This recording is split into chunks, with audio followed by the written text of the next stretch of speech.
Auzubillahiminash-shaytanir-rajim. Bismillahir-rahmanir-rahim. Assalamu alaikum and a very good morning, dear students of MBBS third year Al-Alim Medical College. So, starting with today's lecture, first of all, I want to wish you a very happy Eid that occurred in the last week of holy month of Ramadan. I hope so that all of you enjoyed it to the maximum extent and all of you are safe and sound at your homes. So starting with today's lecture, today's topic is DNA envelope viruses that are included in Unit 37 and consist of herpes viruses, pox viruses and human papilloma virus in Levinson's 15th edition. The learning outcomes which we will try to accomplish today will be that by the end of this lecture, we will be able to enlist the DNA enveloped and non-enveloped viruses. We will try to explain the properties and replication cycle of herpes simplex virus and varicella zoster virus. Then we will compare the clinical features and treatment of herpes simplex virus along with its lab diagnosis. We will compare between chickenpox and shingles, and in the end we will try to outline the treatment and prevention plan of varicella zoster virus. Now see in this slide that DNA viruses are divided into enveloped and non-enveloped virus. आज हमारा emphasis जो है वो enveloped viruses पे. Enveloped viruses आगे से होते हैं double stranded genome और जो नॉन एनवेलप वायरसेस हैं उनमें डबल स्ट्रैंडेड जीनोम भी आते हैं और सिंगल स्ट्रैंडेड भी आते हैं. एनवेलप में जो हमारे डबल स्ट्रैंडेड जीनोम है उनमें कौन कौन से वायरसेस हैं? They are pox viruses and the family of herpes viruses. So today we will limit ourselves to DNA viruses जिसमें एनवेलप्ड होंगे, डबल स्ट्रैंडेड जीनोम होगा और इसमें आगे हमारे पास मेंबर्स आएंगे पॉक्स वायरसेस और herpes viruses. The introductory points of this lecture is of this chapter is number 1. ये जो हम आज viruses पढ़ेंगे, most of them they causes the skin lesions. Number 2, herpes simplex virus 1, 2 और जो varicella zoster virus है वो cause करते हैं vesicular lesions. Vesicles बनी हुई होती हैं skin surface पे. उसके अलावा इसमें क्या होता है? Human herpes virus 8 जो है वो कैपोसी सार्कोमा कॉज करता है. और क्या होते हैं इसमें? स्मॉल पॉक्स वायरस होता है, मोलस्कम कंटेगियोसम होता है और ह्यूमन पैपिलोमा वायरस है. मोलस्कम कंटेगियोसम जो है वो क्या करता है? It causes fleshy papules. Papules होते हैं लेकिन फ्लैशी से होते हैं. और ह्यूमन पैपिलोमा वायरस जो है दैट कॉजेज वॉर्म्स. अब जो बाकी दो मेंबर्स हैं इसी हर्पीस फैमिली के, एप्स्टीन बार वायरस है और साइटोमेगालो वायरस है. ये जो है they do not causes any skin lesions. Viral genome को थोड़ा सा हम कर लेते हैं दोबारा revise. Viral genome DNA virus आज हम पढ़ रहे हैं. इसमें देखिए दो तरह की जीनोम्स होंगी, एक लीनियर होंगे और एक सर्कुलर होंगे. अब डीएनए का आज हमारा हम वो वायरसेस डिस्कस कर रहे हैं जो कि डीएनए एनवेलप वायरसेस हैं. अब डीएनए जीनोम्स दो तरह की हैं, लीनियर है और सर्कुलर है. लीनियर में देखें अब आप सिंगल स्ट्रैंडेड है, बिल्कुल स्ट्रेट लाइन. एक होंगी डबल स्ट्रैंडेड, जैसा कि नाम से जाहिर है डबल स्ट्रैंडेड डबल होंगे. सर्कुलर में अब देखें सिंगल स्ट्रैंडेड इस तरह का वायरल जीनोम एक सर्कल में प्रेजेंट होगा और सर्कुलर में जो डबल स्ट्रैंडेड होंगे वो डबल लेयर होगी वायरल जीनोम की. herpes viruses or pox viruses, they are linear double stranded DNA. They contain the genome which is linear double stranded DNA, जैसे हमने अभी पिछली स्लाइड में रिवाइज किया. ह्यूमन पैपिलोमा वायरस जो है वो कैसा होता है? It is circular double stranded DNA. और जो herpes viruses हैं और ह्यूमन पैपिलोमा वायरस है, they replicate in the nucleus of the infected cells. जो पॉक्स वायरसेस हैं वो रेप्लिकेट करते हैं cytoplasm of the infected cell. Now coming to the next questions, how many important members are there in the herpes virus family? herpes virus की जो family है उसमें कितने मेंबर्स होते हैं, स्ट्रक्चर कैसे उनका होता है, herpes viruses कहाँ रेप्लिकेट करते हैं, टेग्यूमेंट क्या चीज़ है और एक्स्ट्राऑर्डिनरी एबिलिटी क्या है इनकी हर्पिस सिम्प्लेक्स वायरसेस। अब जो हर्पीज वायरसेस हैं इसमें इस वाली जो फैमिली है इसमें कौन कौन से मेंबर्स हैं? Herpes simplex virus 1, herpes simplex virus 2, cytomegalovirus, varicella zoster virus, Epstein Barr virus और human herpes virus 8। Now this is the structure of herpes simplex virus. Herpes simplex virus जितनी सारी हर्पीज वायरसेस की family है structure इनका similar होता है। अब आप देखिए इसमें अगर हम अंदर से देखेंगे जो येलो कलर का है दैट इज आइकोसाहेड्रल कोर। अब आप देखिए न्यूक्लियोकैप्सिड है जो कि आइकोसाहेड्रल है। 1 2 3 4 5 6 इसके 6 ये जो है ये इसके एजेस बने हुए हैं। So they contain an icosahedral nucleocapsid that is surrounded by a lipoprotein envelope. अब आप ये देखें कि lipoprotein का envelope है इसका, ये देखिए आप स्किन कलर का बना हुआ है। उसके अलावा जीनोम जो है वो क्या है? लीनियर डबल स्ट्रैंडेड डीएनए है। डीएनए जो है वो लीनियर है and it is double stranded.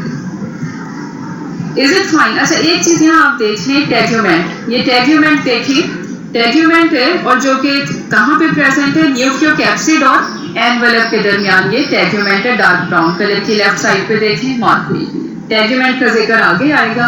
उसके अलावा इसमें कौन कौन सी और इम्पोर्टेंट चीजें हैं अगर हम इसको रिवाइज करें, स्टार्टिंग फ्रॉम आउटसाइड से स्टार्ट कर देते हैं। एनवेलप प्रोटीन से, उसके बाद फिर लिपिड एनवेलप है, then comes the tegument, then comes the nucleocapsid, and then we are going towards inside of the cell and that consists of DNA.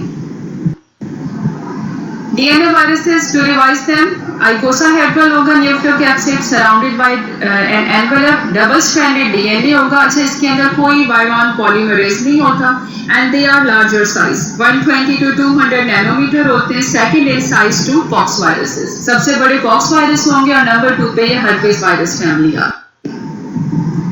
They replicate in the nucleus and these are the only viruses which contain their envelope by budding from nuclear membrane. Nucleus में replicate होंगे और nuclear membrane से ये अपना envelope derive करेंगे। So if anyone asks you a question that name the virus that derives its envelope from the nuclear membrane, these are the herpes viruses. एक मैंने अभी आपको पिछली स्लाइड में दिखाई थी टेग्यूमेंट, और टेग्यूमेंट कहाँ था? वो लोकेट हुआ था between the nucleocapsid and the envelope. अब टेग्यूमेंट क्या होता है? इसके अंदर प्रोटीन्स होती हैं, ट्रांसक्रिप्शन और ट्रांसलेशन फैक्टर्स होते हैं और ये रोल प्ले करता है वायरल रेप्लिकेशन। एक में हमने पीछे जिक्र किया था कि कोई इनकी एक्स्ट्रा ऑर्डिनरी एबिलिटी बताएं। एक्स्ट्रा ऑर्डिनरी एबिलिटी क्या है? These herpes viruses they are noted for their ability to cause lifelong latent infections. और ये कैसे करते हैं लेटेंट इन्फेक्शंस? इनके अंदर होती हैं laps. And what are laps? They are latency associated transcripts. ठीक है, latency associated transcripts होते हैं इनमें। और ये क्या चीजें होती हैं जो transcripts होते हैं? latency associated transcripts जो है ये regulatory RNA होते हैं और ये suppress कर देते हैं वायरल रेप्लिकेशन को। कैसे सप्रेस करेंगे वायरल रेप्लिकेशन को? कि कोई जीन एक्सप्रेशन ही नहीं होगा, नो अर्ली जीन एक्सप्रेशन। और हर्पीज सिम्प्लेक्स वायरस का जो डीएनए ये परसिस्ट करेगा nucleus of the infected cell, वहां ये पड़ा रहेगा। अब जैसे ही कोई ट्रिगरिंग फैक्टर आएगा, ट्रिगरिंग फैक्टर क्या हो सकते हैं? इम्यूनो कॉम्प्रोमाइज स्टेट हो सकती है, सनलाइट है, कोई ट्रॉमा है, इस तरह की कोई और डिजीज है, कोई और कोमॉर्बिडिटी है, तो उस वायरस को अचानक वो एक्टिवेट होगा और उसके बाद वो फिर अपनी एक्टिव फॉर्म में आएगा। So they contain LATs, they are latency associated transcripts। और वो क्या करते हैं? रेगुलेटरी आरएनएस होते हैं, वायरस को रेप्लिकेट नहीं होने देते, बल्कि इन्फेक्टेड सेल के न्यूक्लियस के अंदर वायरस छुपा बैठा होता है। जैसे ही कोई ट्रिगरिंग फैक्टर आएगा तो वायरस रीएक्टिवेट हो जाएगा और अपनी डिजीज कॉज करेगा। These are LATs। ये इसका बायोकेमिकल स्ट्रक्चर है जिसकी डिटेल में हम नहीं जाएंगे, ये सारी इसकी जीन्स हैं। अब ये देखिए आप हर्पीज सिम्प्लेक्स वायरस 2 में लैट्स होती हैं और लैट्स के आगे जो है वो नाम डेजिग्नेट हुए हैं according to their genomic structure. हमने 2 वायरसेस ऐसे पढ़े हैं जिसमें लेटेंसी होती है। सारी जो हर्पिस वायरस फैमिली है उसको हमने एज अ होल कर दिया है, हर्पिस सिम्प्लेक्स वायरस को किया और साइटोमेगालो वायरस को। अच्छा, अब क्या होता है वेसिकुलर रैश। वेसिकुलर रैश जो होते हैं 3 फैमिली मेंबर्स हैं जो कि वेसिकुलर रैश शो करेंगे। कौन कौन से? Herpes simplex virus 1, 2 and varicella zoster virus. ये देखिए आप वेसिकुलर रैश की when the patient will be coming to you, he or she will be in pain and agony. itching होगी, वेसिकल्स बने हुए होंगे।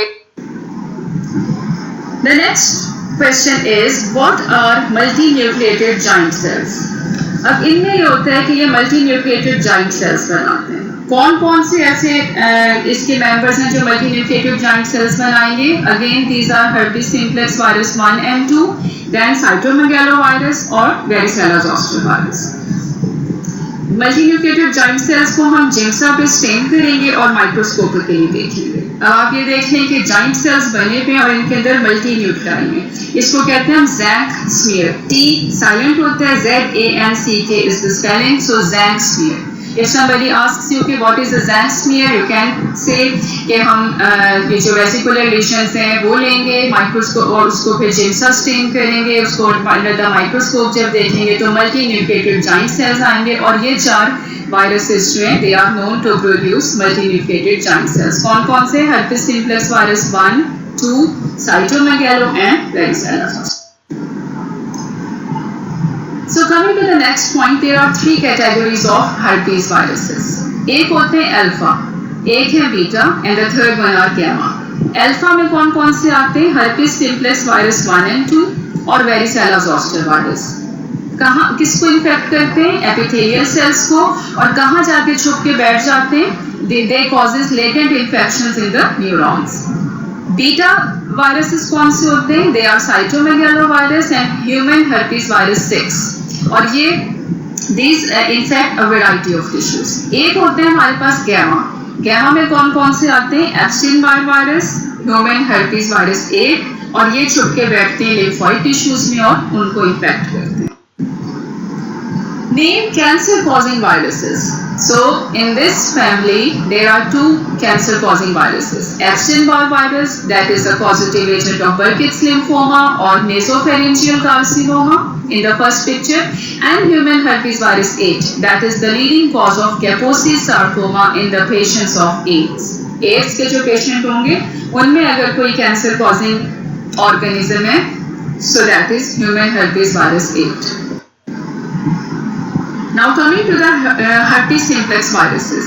अब ये 2 तरह के होते हैं, 1 and 2 और एंटीजेनिकली ये डिफर करते हैं और लोकेशन ऑफ लेशन से भी इनको डिफरेंट किया जा सकता है। फॉर इंस्टेंस कैसे हम डिफरेंशिएट करेंगे? तो clinical feature herpes simplex virus 1 के डिफरेंट होते हैं, 2 के डिफरेंट होते हैं, एंटीजेनिसिटी भी इनकी डिफरेंट होगी। 1 अब पहले नंबर आता है तो it causes lesions above the waist और 2 नंबर 2 होता है तो it causes lesions below the waist. ये सिर्फ आपको याद रखने की मददगार है। Now coming to the outdoor, let's go to the outdoor of our medical ward and 2 patients are waiting for us over there. Number 1 patient है 23-year-old female है जो हमारे पास आई है with acute gingival stomatitis. उसके सारे gums और यहाँ oral cavity में swelling हुई हुई और cold sores हुए हैं, cold blisters हुए हैं। What is the diagnosis and what can be the complications in the case? एक और बच्चा है, a 2 days old neonate is suffering from aseptic meningitis. उसको meningitis हुआ है और aseptic है, कोई organism reveal नहीं हो रहा। What is the causative agent and what is erythema multiforme? So let's discuss and let's try to find out the answer of these questions by the end of these lectures. Now how to differentiate herpes simplex virus 1 and herpes simplex virus 2? Clinically करेंगे, lab में हम इनका करते हैं restriction endonuclease pattern देखते हैं genome DNA की। इसके हम डिटेल में नहीं जाएंगे, जो adenine, guanine, cytosine and thymine जो हमारे कॉम्बिनेशन होते हैं उसके ऊपर हम देखते हैं कि पैटर्न कैसा है इनका। उसके अलावा एक थर्ड वे आउट है, थर्ड वे आउट पे क्या करते हैं हम मोनोक्लोनल एंटीसीडा यूज करते हैं। इनके ऊपर ग्लाइकोप्रोटीन जी लगी हुई होती है, herpes simplex वायरस 1 के ऊपर भी 2 के ऊपर भी। तो टाइप स्पेसिफिक हम ग्लाइकोप्रोटीन जी कंटेनिंग एंटीसीडा करेंगे और जब वो एग्लूटिनेशन होगी तो वो उससे बता देगा कि कौन सा member. Now illustrate the replication cycle. Coming to the important point कि replicate कैसे होगा। अब यहाँ से इसको हम थोड़ा सा समराइज करते हैं और आगे पॉइंट बाय पॉइंट डिस्कस करेंगे। साइकिल कैसे बिगिन होती है, ये जो herpes simplex वायरस 1 है, ये देखिए पहले सबसे पहले ये आके अटैच होने की कोशिश करेगा, वहां पे अपना रिसेप्टर ढूंढेगा। कौन से रिसेप्टर होंगे, एक होगा रिसेप्टर हेपरिन सल्फेट का और एक होगा नेक्टिन का। जब ये दोनों रिसेप्टर ढूंढ लेगा तो साथ अटैच होगा और फ्यूजन हो जाएगी। फ्यूजन के बाद क्या होगा, फ्यूजन किसकी हो रही है, वायरल एनवेलप की और जो हमारा ह्यूमन सेल मेम्ब्रेन है, इन्फेक्टेड सेल है बेचारा उसकी। अब जब फ्यूजन हो गई तो न्यूक्लियोकैप्सिड और टेगुमेंट प्रोटीन ये अब आगे जाके देखिए रिलीज हो गए साइटोप्लाज्म में। अब न्यूक्लियोकैप्सिड जो है वो न्यूक्लियस में चला जाएगा और वहां पे जाके एक न्यूक्लियर पोल बनाएगा जहां से जो जीनोम डीएनए वो एंटर हो जाएगा न्यूक्लियस में अलोंग विद VP16। VP16 क्या है, टेगुमेंट प्रोटीन, राइट। अब ये VP16 जो है इंटरैक्ट करेगी, ट्रांसक्रिप्शन फैक्टर्स बनेंगे, उसके बाद फिर इमीडिएट अर्ली प्रोटीन्स बनेंगे। और इमीडिएट अर्ली प्रोटीन्स कैसे बन रही हैं, host cell RNA polymerase. Immediate early messenger RNA बनेगा, इमीडिएट अर्ली प्रोटीन्स बनेंगी, उसके बाद फिर आगे अर्ली प्रोटीन्स बनेंगी। अर्ली प्रोटीन्स कौन कौन सी होती हैं, DNA पॉलीमरेज होती है और थाइमिडीन काइनेज होती है। अब ये जो दो प्रोटीन्स हैं ये इंपॉर्टेंट होती हैं क्योंकि यहाँ पे आके एक्शन करती है drug antiviral that is acyclovir. अब आप ये देखें कि जब ये प्रोटीन्स बन गई हैं, प्रोटीन सिंथेसिस हो गई, इमीडिएट अर्ली हो गई, अर्ली हो गई, लेट प्रोटीन्स बन गई। अब ये देखें यहाँ पे वायरस जो है ये यहीं पे अंदर न्यूक्लियस में ये सारा कुछ हो रहा है। और आप ये देखें कि जब ये न्यूक्लियस से एग्जिट हो रहा है तो आप देखें इसके इर्द गिर्द ब्लू कलर की लाइनिंग आ रही है। So that means that it is gaining its envelope by budding through the nuclear membrane. उसके बाद ये देखें न्यूक्लियर मेम्ब्रेन इसने ली, अपना एनवेलप बनाया इसने, और उसके बाद ये एक्सोसाइटोसिस से बाहर प्रोजेनी ऑफ वायरसेस रिलीज हो जाए। Now coming to these points in detail, how the replication of herpes simplex virus occurs. देखिए अब वायरस जो है वो अटैच हुआ था सेल सरफेस पे, हेपरिन सल्फेट और नेक्टिन के रिसेप्टर्स थे, फ्यूजन हुआ वायरल एनवेलप का सेल मेम्ब्रेन के साथ, न्यूक्लियोकैप्सिड और टेगुमेंट जो साइटोप्लाज्म में आ गए, न्यूक्लियोकैप्सिड में चला गया अलोंग विद VP16 क्या थी, टेगुमेंट प्रोटीन थी, ट्रांसक्रिप्शन हुई, इमीडिएट अर्ली प्रोटीन्स बनी। कैसे बनी, होस्ट सेल का RNA पॉलीमरेज की भी उन्होंने मदद हासिल की, इमीडिएट अर्ली मैसेंजर RNA से इमीडिएट अर्ली प्रोटीन्स बनी और वहां से फिर आगे जाके सिंथेसिस अर्ली प्रोटीन्स की हुई जिसमें कौन कौन सी थी, DNA पॉलीमरेज थी और थाइमिडीन काइनेज थी। और ये जो प्रोटीन्स हैं दीज आर द यहाँ पे जाके एसाइक्लोविर ड्रग वो एक्ट करती है। जो वायरल डीएनए पॉलीमरेज जो है वो रेप्लिकेट करता है जीनोम डीएनए को, लेट प्रोटीन की सिंथेसिस होती है, ट्रांसपोर्ट होती है न्यूक्लियस में, वहीं पे वायरॉन असेंबली हुई है, पिछले हमने जो फिगर देखी है। एनवेलप मैंने आपको बताया कि जहाँ पे वायरॉन जो है असेंबल हो रहे थे, असेंबली होती है, लाइन अप हो रहे होते हैं, अपना उन्होंने एनवेलप लिया by budding through the nuclear membrane, जो ब्लू कलर की उन्होंने लाइनिंग ली थी और उसके बाद वो एग्जिट हो गए sales. What's the difference between immediate early and early proteins? जो immediate early proteins होती हैं और early proteins हैं, उनमें difference क्या है? जो immediate early proteins है ना, जो फौरन बनती हैं, उनको कोई viral protein नहीं चाहिए होती। जो पेरेंटल वायरॉन है उसी के पास एक प्रोटीन होती है और वहीं से मैसेंजर RNA जो है वो उनका सिंथेसाइज हो जाता है। इसका ये मतलब है कि उनको कोई न्यू वायरल प्रोटीन सिंथेसिस की जरूरत नहीं होती। जो अर्ली प्रोटीन्स हैं they require the synthesis of a new viral regulatory proteins, फिर उनका मैसेंजर RNA एक्टिवेट होता है। So in this diagram you can have a look on early proteins and late proteins. इसकी भी हम डिटेल में नहीं जाएंगे, तो पहले अर्ली प्रोटीन्स बनती हैं, कुछ में इमीडिएट अर्ली हैं, फिर अर्ली हैं, फिर late proteins. Now the difference between herpes simplex virus 1 and 2.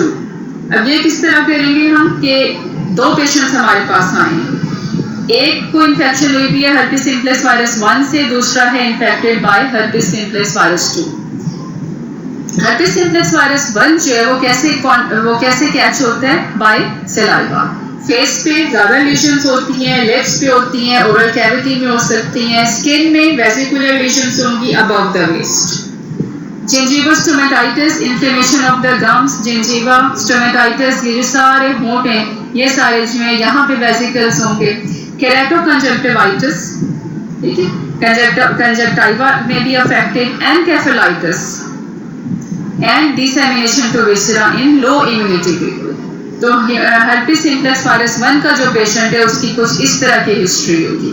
Face पे लीशंस होंगी, स्किन पे है, उसके अलावा herpes labialis है. herpes labialis कहते हैं लिप के अपर कॉर्नर पे या अब ये जो वर्मिलियन बॉर्डर होता है लिप का, इससे जो है herpes simplex virus 1 इन्फेक्ट करता है.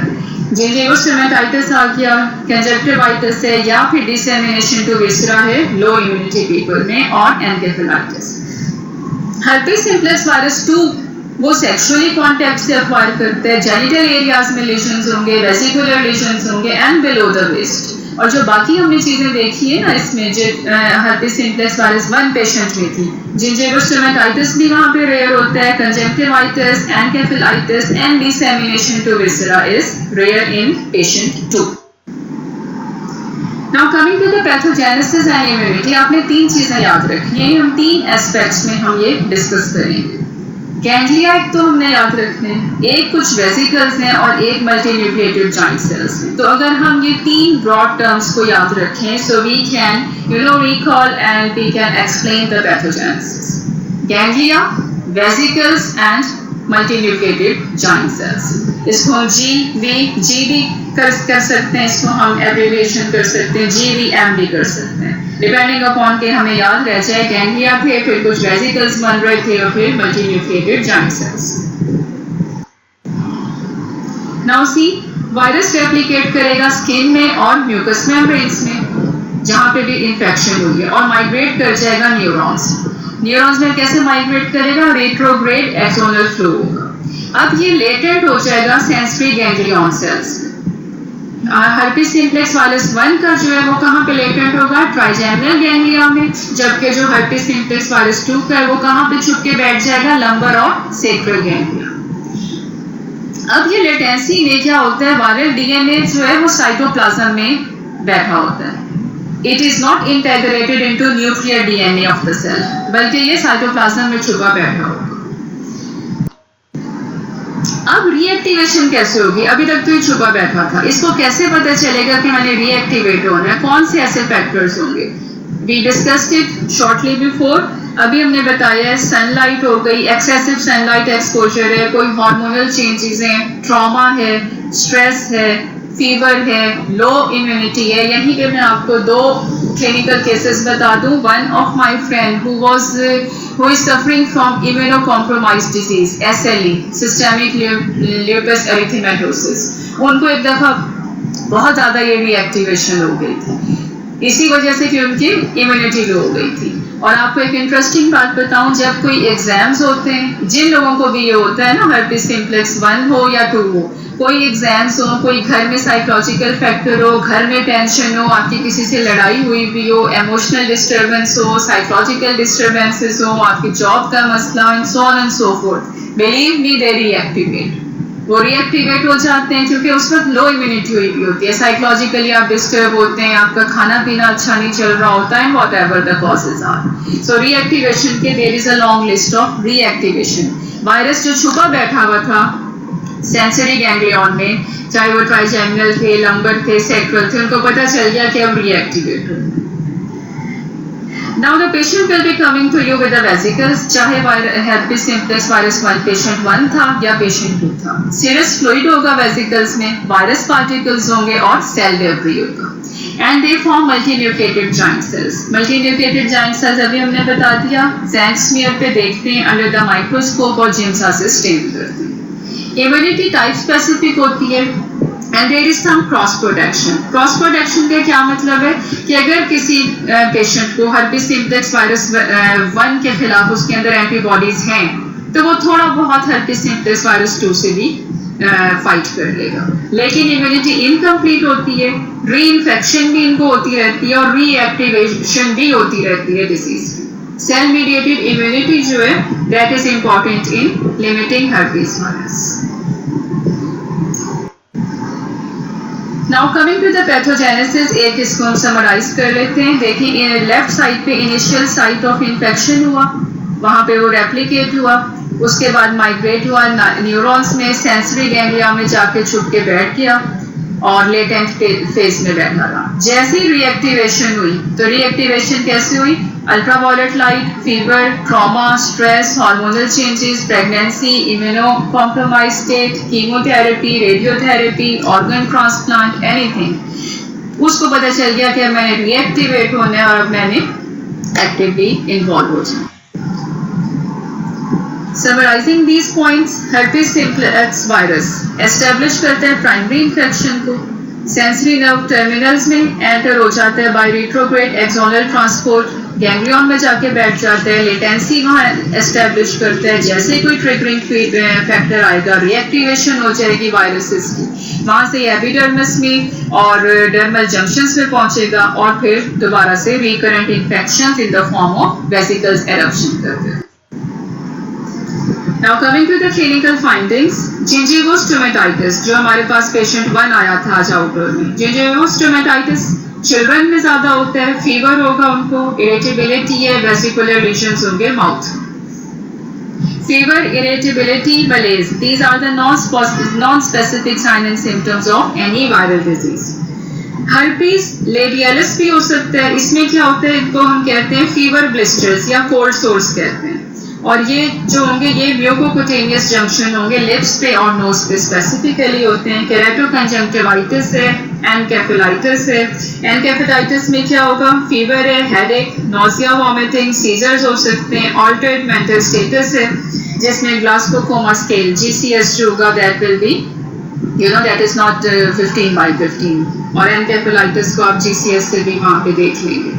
हर्पेटिक विटलो होता है, हर्पेटिक विटलो होगा, ये होगी this is a lesion of the finger और हैंड। उसके अलावा ग्लेरिटोरियम होता है, ये ज्यादातर जो है ये क्लोज बॉडी कॉन्टैक्ट्स, ये बॉक्सर्स वगैरह में भी होता है, रेसलर्स में होता है, और उसके it is caused by herpes simplex virus 1। Head पे, नेक पे और ट्रंक पे भी देखा जाएगा। एक्जिमा हर्पेटिकम है, डिसेमिनेटेड इन्फेक्शंस हैं, इसोफेजाइटिस हो सकता है, नमूनिया है इम्यूनोकॉम्प्रोमाइज पेशेंट्स में, और जेनिटल हर्पिस भी बाज़-ओ-क़ात हर्पिस सिम्प्लेक्स वायरस 1 की वजह से कॉज कर सकता है। पेशेंट बी की तरफ चलते हैं जो हमने पहले देखा था टैबुलेटेड फॉर्म में कि what clinical picture is caused by herpes simplex virus 2। Genital region में हर्पिस होगी, वेसिकुलर लीजन्स होंगे, फीवर बहुत हाई ग्रेड होगा और इंग्वानल लिम्फेडिनोपैथी होगी। Once I have seen a patient of herpes simplex virus 2, उसमें ये था कि उनको बहुत ज़्यादा हाई ग्रेड फीवर रहा था और इंग्वानल लिम्फेडिनोपैथी बेतहाशा थी, and she was in pen and agony. कुछ इसमें ये होता है कि एसिम्प्टोमेटिक भी होते हैं। हर्पिस सिम्प्लेक्स वायरस 2 के जो पेशेंट्स होते हैं उनको पता ही नहीं होता कि उनको ये डिजीज है, लेकिन उनके अंदर एंटीबॉडीज होती हैं। एसिम्प्टोमेटिक इन्फेक्शंस होती हैं। अच्छा, 80 to 90% of these infections they are caused by herpes simplex virus 2। Recurrence भी इनकी होती है। एक चीज याद रखिए, रिकरेंस इज ऑलवेज, ये रिकरेंस कम होती है। जो फर्स्ट अटैक होता है वो बहुत एग्रेसिव होता है, लेकिन उसके बाद उसमें एंटीबॉडीज बन जाती हैं, बाकी इम्यूनिटी आ जाती है, तो जो दूसरे रिकरेंट अटैक्स होते हैं वो इतने ज़्यादा सीवियर नहीं होते। मैं उन पेशेंट को भी जानती हूँ, उनमें रिकरेंस होती है whenever there is some trauma, some psychological factor, लेकिन वो उतनी बुरी नहीं होती जैसे मैंने उनको फर्स्ट टाइम देखा। एक और क्लिनिकल पिक्चर आएगी नियोनेटल हर्पिस की, जो हमारा पेशेंट 2 था, उसमें एसेप्टिक मेनिंजाइटिस था। So the question was asked कि व्हाट इज द डायग्नोसिस, और इस तरह की। फिर नियोनेटल हर्पिस भी हो सकता है, सीवियर भी होगा, माइल्ड भी हो सकता है, और इसमें सारी जो है वो मेनिंजाइटिस की, एसेप्टिक मेनिंजाइटिस के क्लिनिकल साइन और सिम्टम होंगे। जब कल्चर करेंगे CSF को तो उसमें हमें कोई ऑर्गेनिज्म नहीं मिलेगा, because the virus can not be stained under the microscope by ground stain, right. फिर हम जाएंगे अपने डिफरेंशियल डायग्नोसिस के तरफ और फिर हम देखेंगे कि ये वायरल मेनिंजाइटिस की नहीं। सी सेक्शन, अगर हम सिजेरियन सेक्शन करें तो हम इसको प्रिवेंट कर सकते हैं, because the vesicles are present in the genital tract, birth canal में बी अफेक्टेड। तो जब बेबी का पैसेज नहीं होगा बर्थ कैनाल से तो ये रूट ऑफ ट्रांसमिशन ओमिट हो जाएगी। Genital herpes, neonatal herpes, aseptic हमने कर लिया है। There is another clinical feature that is called as Stevens-Johnson syndrome or erythema multiforme. इसमें क्या होगा? The patient will be coming to you with bull-eye lesions on the skin. Target lesions होंगे, bull-eye lesions भी इनको कहते हैं। Immune-mediated reaction होता है and oecyclovir is important in the solution of this problem.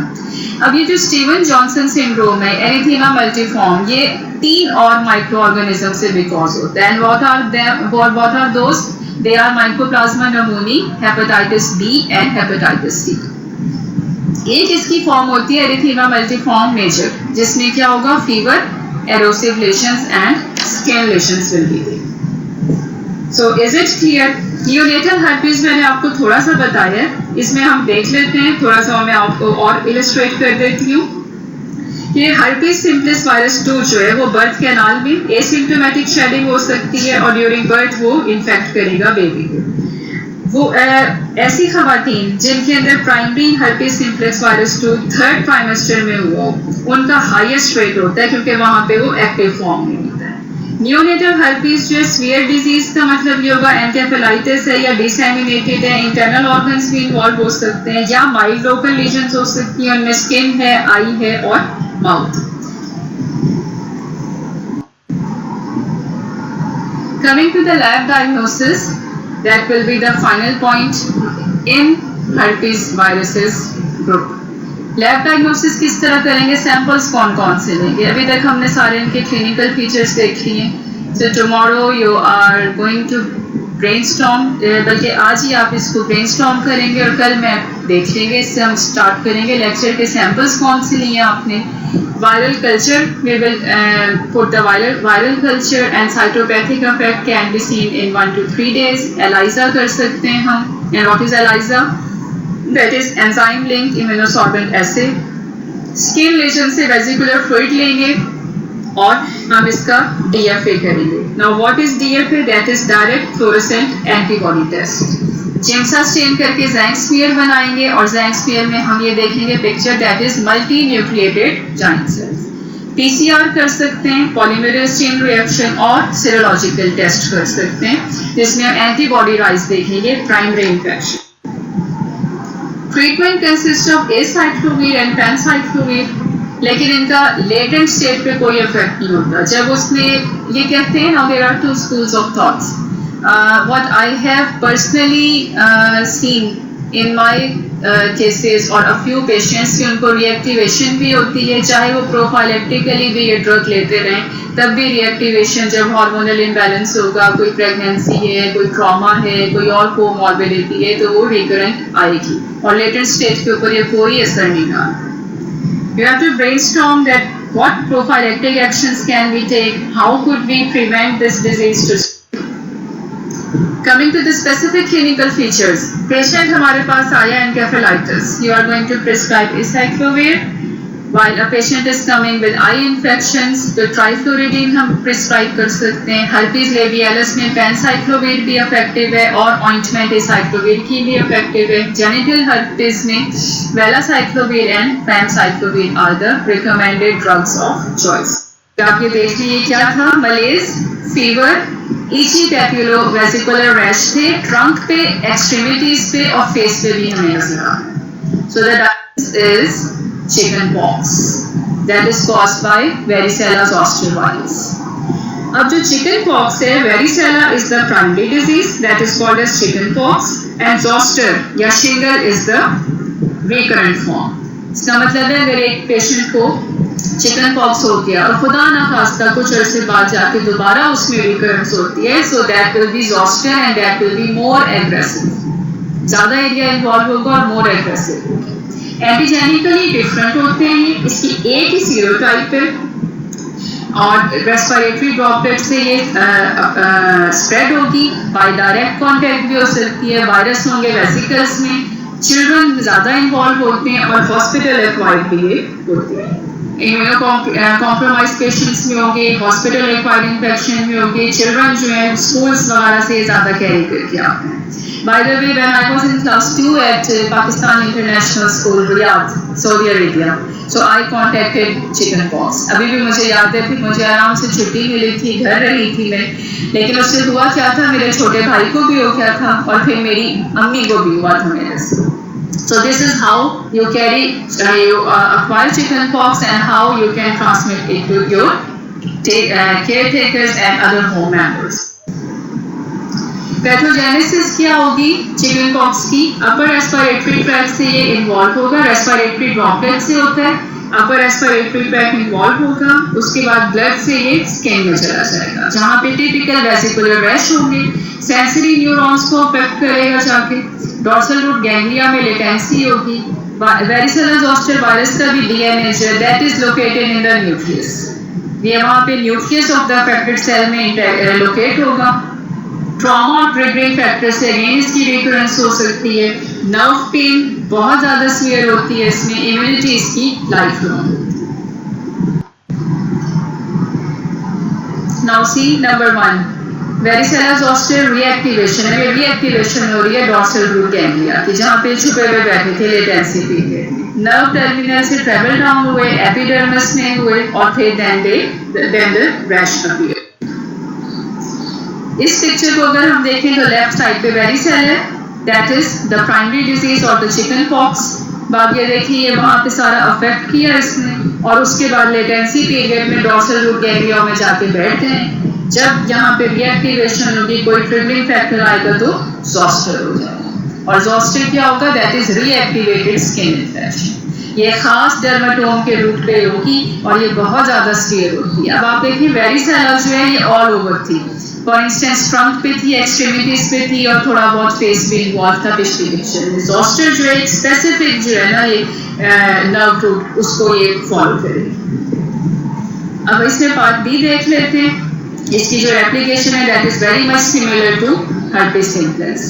ये देखते हैं अटैचमेंट हुआ है वेरिसेला ज़ॉस्टर वायरॉन का, फ्यूजन एंड अनकोटिंग हुई है, न्यूक्लियस में एंटर हुआ है डीएनए, इमीडिएट अर्ली प्रोटीन्स हैं, that early proteins, that late proteins, DNA duplication हो रही है और ये देखिए यहाँ पे ब्लू कलर का जो न्यूक्लियस था वहाँ से इसने बडिंग ली है, अपना एनवेलप लिया है इसने, असेंबली हुई है, बड़े तरीके से लाइनअप बोलते हैं, असेंबली होती है और वायरॉन रिलीज हो जाता है।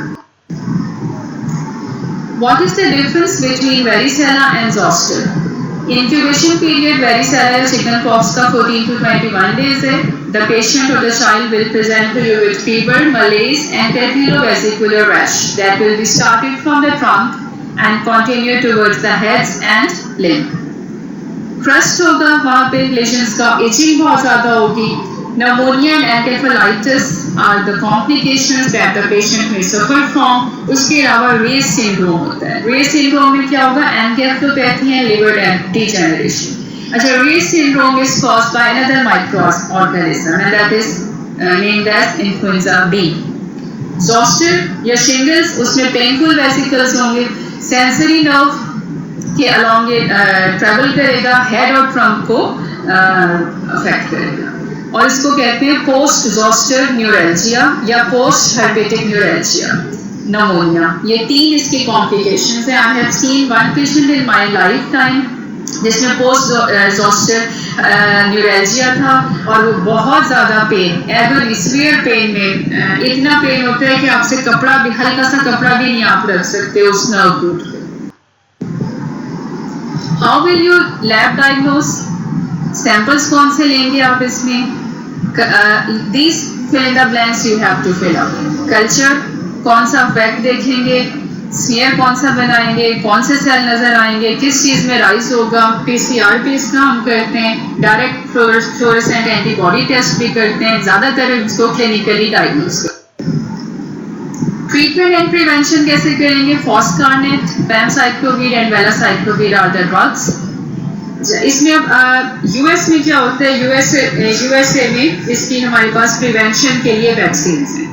एक वैक्सीन जो है वो प्रिवेंशन के लिए, दैट इज कॉल्ड एज वेरीवैक्स, और this is recommended from children में होती है 1 to 12 ईयर्स। एक होती है प्रिवेंट करती है जोस्टर को, जोस्टावैक्स एंड शिंगवैक्स, ये रिकमेंडेड है 60 ईयर्स के लिए। लाइव एटेन्यूएटेड वायरसेस होते हैं, so they are not given to the immunocompromised patients, और इम्यूनोकॉम्प्रोमाइज्ड में एसाइक्लोविर देते हैं। लास्टली वेरिसेला जोस्टर इम्यूनोग्लोबुलिन भी होती है, और इसके अंदर हाई टाइटर होता है एंटीबॉडी का, और ये भी प्रोफाइलैक्सिस के लिए यूज होती है।